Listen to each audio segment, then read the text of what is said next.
Seltzer Kings. Podcasts. Fellas, you know Degree Cool Rush deodorant, right? Well, last year they changed the formula, and guys were mad about it. One dude even started a petition. So guess what? Degree heard us, admitted they messed up, and brought the original Cool Rush scent back exactly how it was. And it's in Walmart, Target, and other stores now for under $4. So grab some and remember why its cool, crisp, and fresh scent made it the #1 men's antiperspirant for the last decade. Degree Cool Rush is back, and it smells like victory for all of us.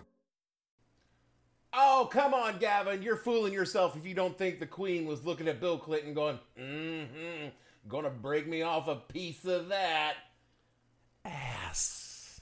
The following podcast contains... But swearing and using dirty words is not one of my vices. I don't use foul language, and I don't like to hear anyone else use it either. explicit language.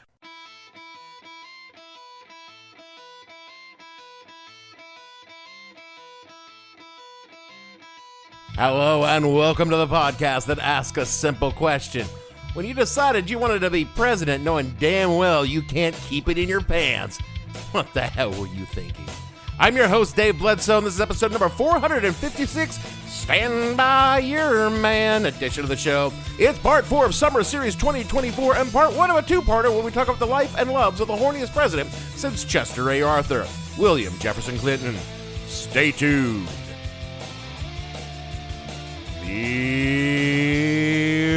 What the hell were you thinking? Podcast is brought to you by Leo Brisky, divorce lawyer. Because let's face it, some people shouldn't be married. Leo Brisky knows marriage is tough. Leo Brisky has 5 ex-wives to prove it. Leo Brisky also knows that sometimes you fall in love so hard that you forget this. That's where Leo Brisky can help. Leo Brisky specializes in no-fault divorces, even when both of you know whose fault it is. Leo Brisky can help you dissolve the bonds of matrimony quickly, smoothly, and with a minimum loss of money, possessions, and personal dignity because Leo Brisky knows everyone has a price. Leo Brisky has handled over 5,000 divorce cases, 5,005 counting his own, so you know Leo Brisky has experience. So when it comes to time to say I don't, say Leo Brisky, divorce lawyer, first. I'm assuming from your answer that you're categorically denying that you ever had an affair with Jennifer Flowers. I've said that before, and so has she. You've said that your marriage has had problems, that you've had difficulties. What do you mean by that? What does that mean? Is that some kind of, help us break the code? I mean, does that mean you were separated? Does that mean that you had communication problems? Does that mean you contemplated divorce? Does it mean adultery? I think the American people, at least people that have been married for a long time, know what it means and know the whole range of things that it can mean. You've been saying all week that you've got to put this issue behind you. Are you prepared tonight to say that you've never had an extramarital affair? I'm not prepared tonight to say that any married couple should ever discuss that with anyone but themselves. Long-term listeners of this show already know that I have never been married. Are you still depressed because you're alone and no one loves you? Not at all, because honestly, I was never really that interested in being married. Oh, I suppose as a young person, I more or less assumed that I would get married because that's just what people did. So what happened? I mean, a lot of things happened. My youth was very, very busy. I was always working or traveling or hanging out with my friends. You were drunk. Not all the time, but a lot of times, yes. And I did date. I even got a few serious relationships, but it just never seemed the right time or the right person to actually settle down. And as I got older and I like to think wiser... You sound so much older and drunker. I began to question the very concept of marriage because it seemed to me that an awfully lot of marriages weren't working out for the people in them. And I had enough problems in my life without adding an ex-wife and a couple of kids. I based this opinion on the institution of marriage and, well, honestly, how many married women I swear I was sleeping with. Did you just say... Okay, I want to be clear. I have never committed adultery with anyone because legally, I never got married. I might have facilitated adultery in others, but legally, morally, ethically, I'm in the clear, and that's on them. You see, on military bases, there are a lot of wives whose husbands were elsewhere and definitely fucking someone not their spouse, so as a young man, I became adept at finding women who were either out of loneliness or, better yet, revenge, wanted to fuck someone other than their husbands. And I offered a safe, easy, and most of all discreet avenue for such a thing to transpire. He's a homewrecker. Absolutely not. Not a homewrecker. Those homes were wrecked before I ever showed up. Because I practiced ethical adultery. That is not a thing. Sure it was. It's something I made up. Ethical adultery has 3 simple rules. First, there could be no children in the marriage. Partially because this is cruel to the kids, but mostly because the kids would fucking talk about Uncle Dave when Daddy came home. Second, the fling ended when the husband came home. No sneaking around afterwards because that is a good way to get your ass beat up or maybe killed. And finally, the woman had to be the one to initiate the affair. I would signal my openness, but never be the one to make the move into sex. Follow those 3 rules, and you have ethical adultery. I mean, at least on my side. You are a horrible person.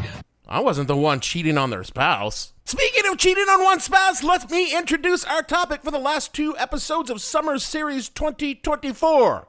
A man who literally needs no introduction because he is the very first name that comes to most people's mind when they think of a political sex scandal. President of the United States, William Jefferson Clinton. Now, to be clear, Bubba was hardly the first president to have a case of the wandering dick, or to at least be accused of it. Father of our country, George Washington, was suspected of fathering a son by the name of Venus with an enslaved woman. Thomas Jefferson definitely raped his slaves, along with William Henry Harrison and John Tyler. And if you wanted to run the country back in those days, they burnished your reputation to rape your slaves and sell your illegitimate children to other slavers. God bless America. Grover Cleveland. God, just denigrating the name Grover. He raped a woman, got her pregnant, and then had her sent to an insane asylum and put the child up for adoption. Warren G. Harding was boinking one of his secretaries in the White House, knocked her up, and then denied that it ever happened. Franklin Delano Roosevelt was doing Eleanor's secretary. Seems rather unprofessional. Well, it was okay because Eleanor was busy having an affair with journalist Lorena Hickok. With a woman. Oh, yeah, history's proven that Eleanor was, at the very least, bisexual, and she and FDR were aware and free to discreetly pursue other entertainments. John Fitzgerald Kennedy was a, Dude, pussy hound, man. With partners both willing and reluctant. Lyndon Baines Johnson. I'll fuck anything that moves. He once claimed that he had had more women by accident than Kennedy had had on purpose, which sounds questionable at best. Poppy Bush, George Herbert Walker Bush, was bopping his top aide while he was vice president. George W. Bush had an affair with a stripper and was accused of raping a woman who later killed herself. Now, of course, these affairs come with a heaping helping of allegedly. But if history has taught us anything, it's that when it comes to powerful men and sex scandals, where there's smokes, flames, burning buildings, and burnt bodies, there's probably fire. Because for most of American history, no one gave a shit. Everyone knew it was going on, but they just didn't talk about it because, hey, everybody was doing it. But then,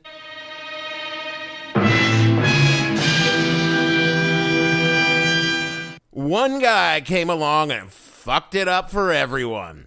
Senator Gary Hart. Gary Hart was the frontrunner for the Democratic nomination for president in 1988. He was young, charismatic, and popular. Hart was considered to be a genuine contender against the incumbent, whose name I'm not going to say because I'm tired of saying it and I'm tired of hearing the drop. The problem was Gary Hart was a well-known womanizer. And when he was challenged by the press about his wandering dick, Gary vehemently denied everything. As more and more stories leaked out about Gary's peccadillos, he very foolishly told a New York Times Magazine reporter, quote, "Follow me around, I don't care. I'm serious. If anybody wants to put a tail on me, go ahead. They'll be very bored," unquote. That doesn't seem like a good idea. It wasn't, particularly because he was fucking around on the sly. The very next day, reporters for the Miami Herald, following up a tip, did follow Gary Hart around.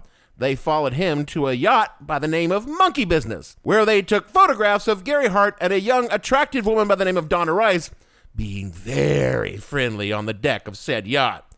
Though a sexual relationship was denied by both Hart and Rice, the media feeding frenzy tanked Hart's campaign and removed the last shreds of the network of silence around political sex scandals. Now the behavior of the candidate was more important than their politics, their voting records, or their stump speeches. Where their dicks had been, besides their spouse, was now fair game and legitimate journalism in the era of cable news. 4 years later, a new kid walked on the stage and right into the teeth of this new modern media maelstrom. William Jefferson Blythe III was born August 19th, 1946 in Hope, Arkansas. Who the hell is that? That was Bill Clinton's birthday. You see, Bill Blythe Jr. was a traveling salesman, and he met Bill's mama, Virginia Del Cassidy. The soon two fell in love, and before long, Virginia was pregnant, and the two married. Unfortunately for Virginia and young Bill, Bill Blythe was already married to another woman, his fourth wife at the time. Traveling salesman, y'all. This would not be a problem for long, however, as Bill, the elder Bill, was killed in a car crash, and Virginia left young Bill III, Bill Clinton, with her grandparents. There's a lot of Bills in here. While she went to New Orleans to study nursing. She returned a few years later married to a Hot Springs, Arkansas car salesman named Roger Clinton, who adopted Bill, and the family moved to Hot Springs where Bill grew up. Roger was a man of his time, meaning he was an alcoholic gambler who abused his wife. Bill attended Catholic schools and was a gifted musician who briefly pondered pursuing a career in music. Put a lot of pussy in here, huh? But chose the life of law and public service after studying Latin. He got into my alma mater, Georgetown University. That I thought we agreed to keep a secret? In the School of Foreign Service. He was class president in his junior and senior year and spent a summer clerking for powerful Arkansas Senator William J. Fulbright. He won a Rhodes Scholarship to study at the University College at Oxford, but did not complete his degree there, transferring instead to Yale Law in 1969. And it was there that Bill met a brilliant and ambitious young law student by the name of Hillary Rodham. Hillary Diane Rodham, born August 26, 1947 in Chicago, to a solid middle-class family. She was a good student, active in student government, in the student newspaper, a National Merit Scholar, and voted most likely to succeed. She attended Wellesley College in Massachusetts, where she was president of their Young Republicans. Say what now? Oh yeah, young Hillary was a dyed-in-the-wool Republican doing campus work for a number of Republican politicians during her time, but these Republicans were not what Republicans are today. The kind of Republicans she supported were the kind of, they were the kind of Republicans that she and Bill would turn Democrats into when they got into office. Republican light. Like many boomers, Hillary's politics shifted during the Vietnam War. She supported Eugene McCarthy, which was a radical act for someone of her stature and class. She was brilliant, ambitious, capable, and her fellow classmates openly talked of her being the first woman president of the United States. Missed it by that much. She entered Yale Law School and continued to rise in campus and political circles. She was recruited to work on senatorial campaigns and interned at constitutional law firms. When she met Bill in 1971, the two found in each other kindred souls, both smart, politically savvy, and extremely ambitious. They moved in together, and after she graduated, Bill proposed to Hillary, and Hillary said, thanks, but no thanks. She wasn't at all sure she wanted to tie her future to Bill's. I mean, she loved the guy, but Bill was heading back to Arkansas and state government, and Hillary is like thinking, East Coast law firms, power broker, national politics. Bill kept asking, Hillary kept saying no, until Hillary failed the Washington, D.C. bar exam while passing the Arkansas bar exam. Now, before you make the cheap joke that I was obviously ready to make, it is already on the tip of everyone's tongue, Arkansas. Bunch of rednecks, right? The Arkansas bar exam is widely considered one of the hardest in the country to pass, while D.C. isn't even in the top 5. So Hillary gave up the East Coast life and went with Bill to Fayetteville, Arkansas. You are my wife? Goodbye, City Life! Where Bill was planning on running for a congressional seat. She started practicing law, and Bill began politicking. He challenged a sitting Republican in 1972 for that seat and narrowly lost. 4 years later, Bill ran for and won the Arkansas State's Attorney General seat as a Democrat and was reelected handily 4 years later. He was elected the youngest governor ever elected in Arkansas and seemed destined for bigger things until he was trounced by a Republican 2 years later in 1980.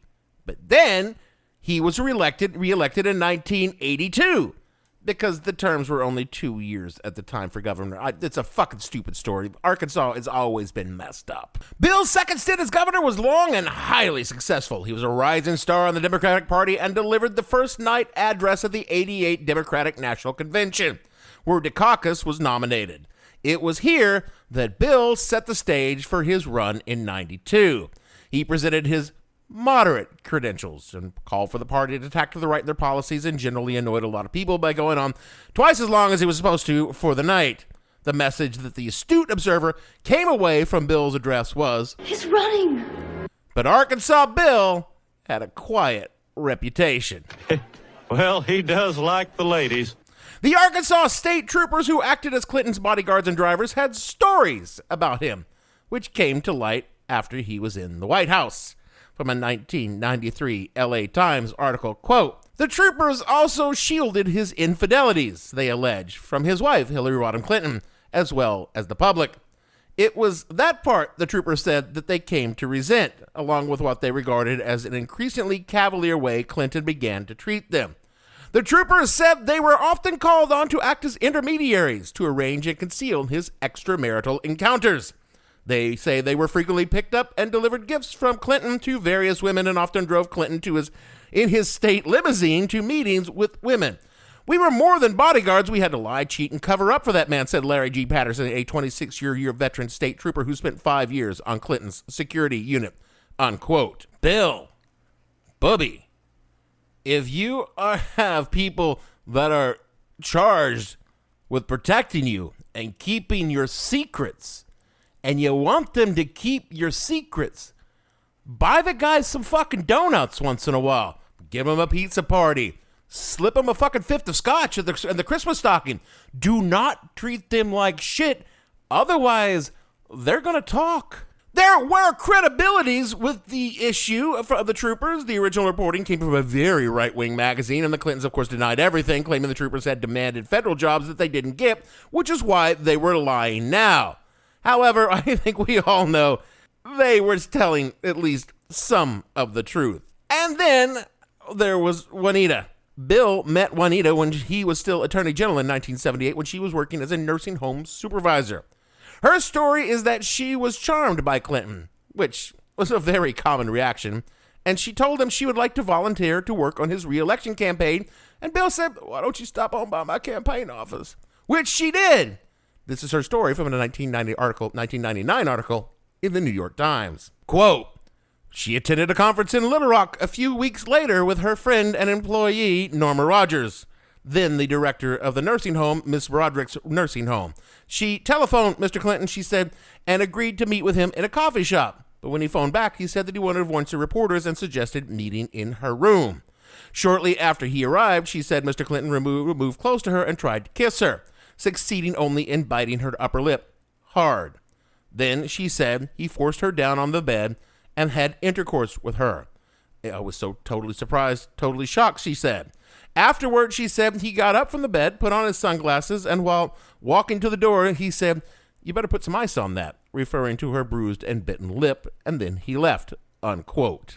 Damn, that's cold. There are problems with Juanita's story, the largest of which is her affidavit in 1998 regarding the incident.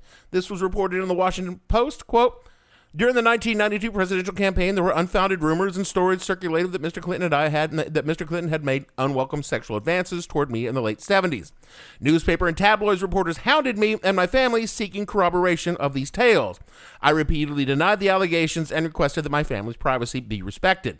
These allegations are untrue, and I had hoped that they would no longer haunt me or cause further disruption to my family, unquote. When she did retract that statement, it was at the behest of GOP lawmakers.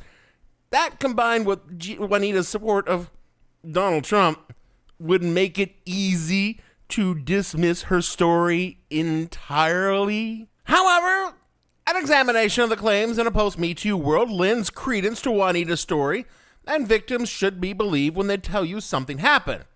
Also, Juanita tells the story today in a clear and candid and believable way that is compelling to watch and hear. I cannot say that I believe Juanita is lying about what happened because Bill Clinton is, I don't know these days, he's pretty old, a lying reprobate horn dog who would fuck anything that moved. I very much believed that there was sex involved in that meeting.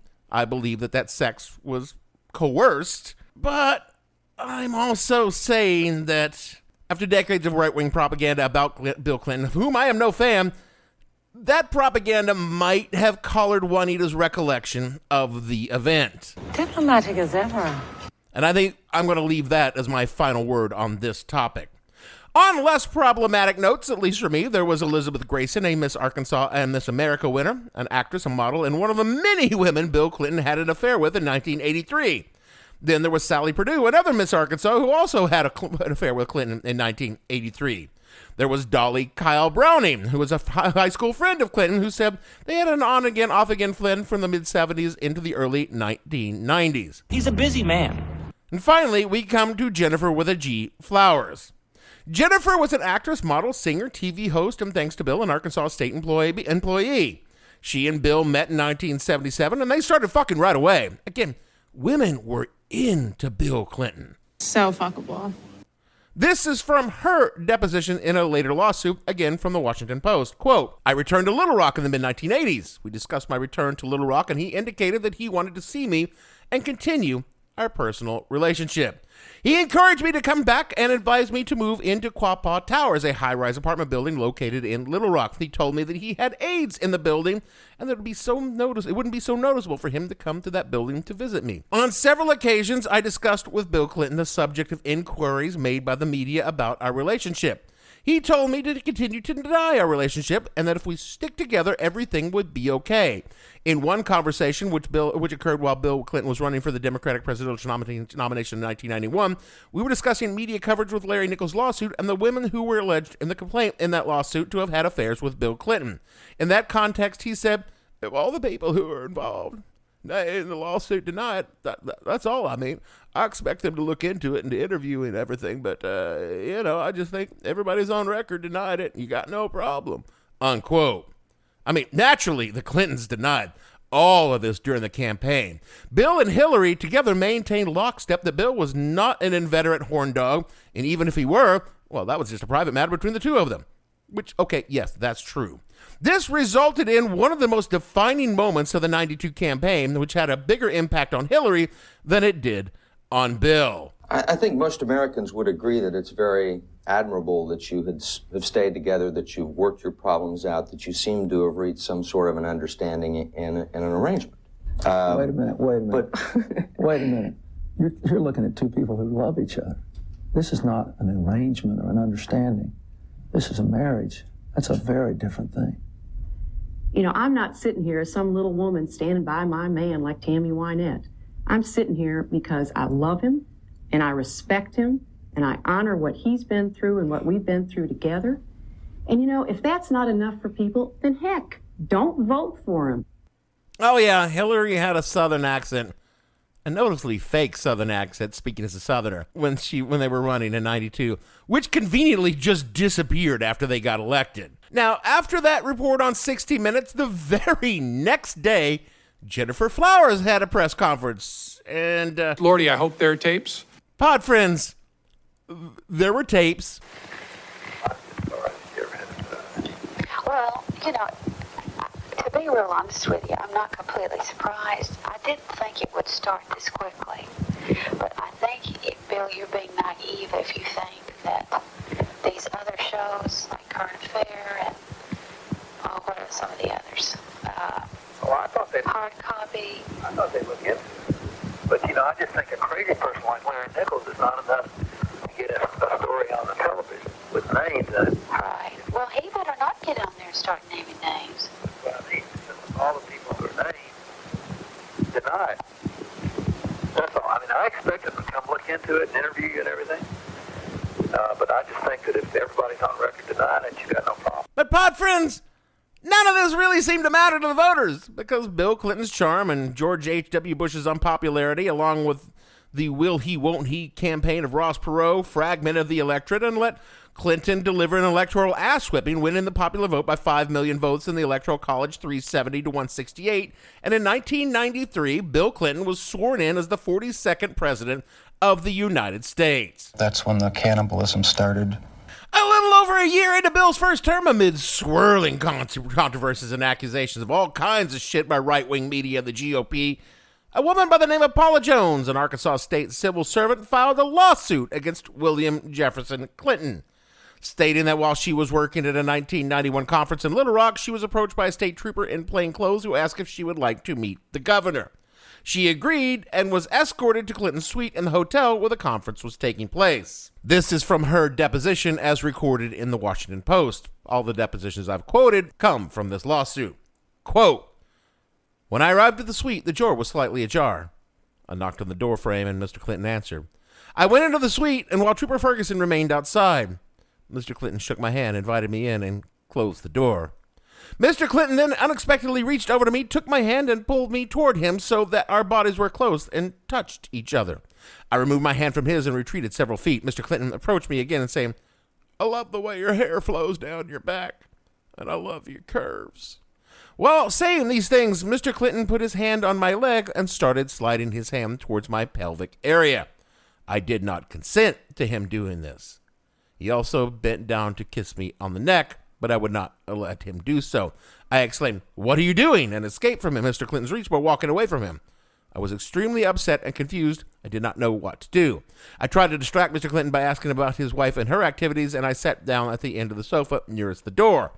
Mr. Clinton then walked over to the sofa, lowered his trousers and underwear, and exposed his penis, which was erect, and told me to kiss it. I was horrified by this and jumped up from the couch and told Mr. Clinton that I had to go, saying that's something to the effect that I had to get back to the registration desk. Mr. Clinton, while fondling his penis, said, Well, I don't want to make you do anything you don't want to do.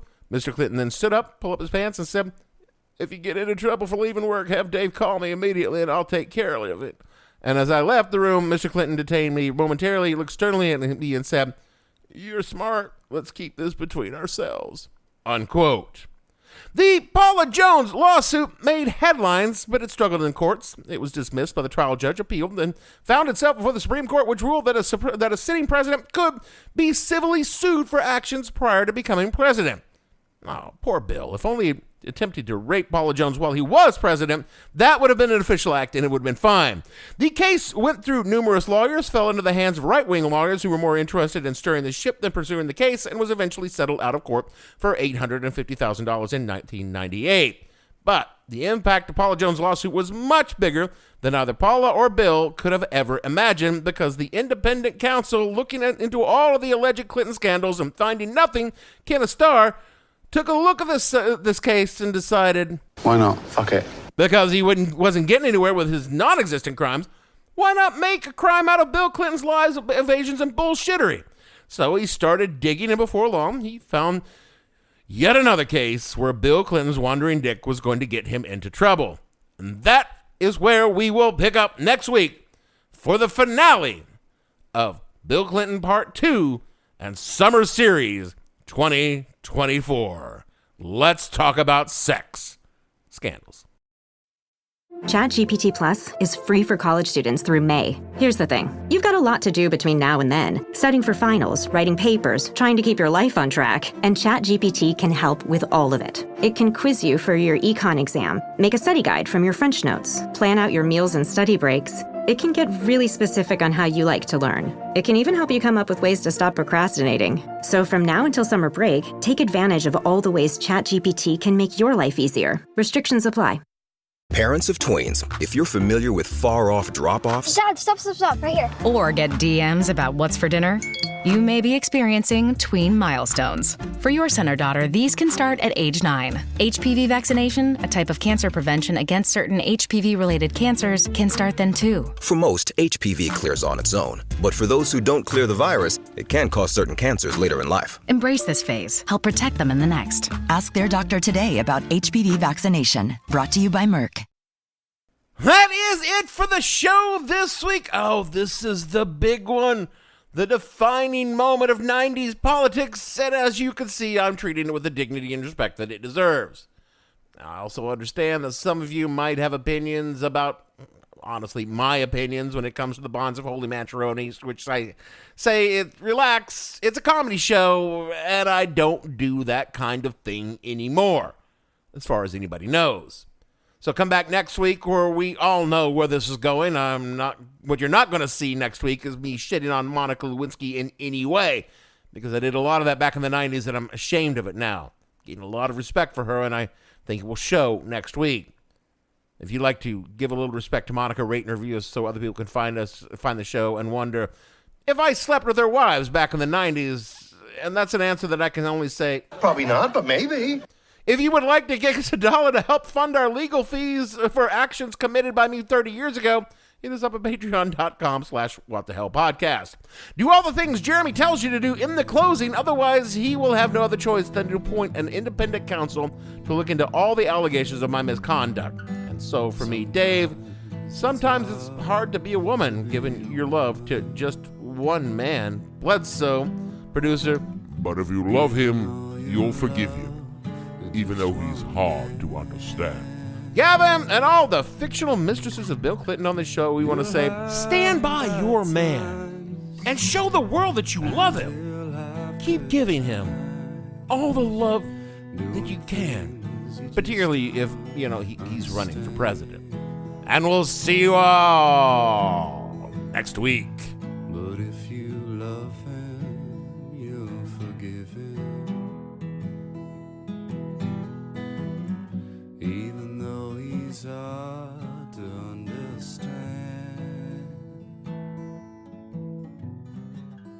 And if you love him. What the Hell Were You Thinking stars Dave Bledsoe and features Gavin St. James and several fictional minions. The show is produced by Kimberly Steele and a part of the Seltzer Kings podcast network. You can find more information on the show on their website, whatthehellpodcast.com, or on Twitter at @thehell_podcast, or on Facebook as What the Hell Podcast. Thanks for listening. I have no ending for this, so I take a small bow. Cigar? No thanks. Seltzer Kings. Podcasts.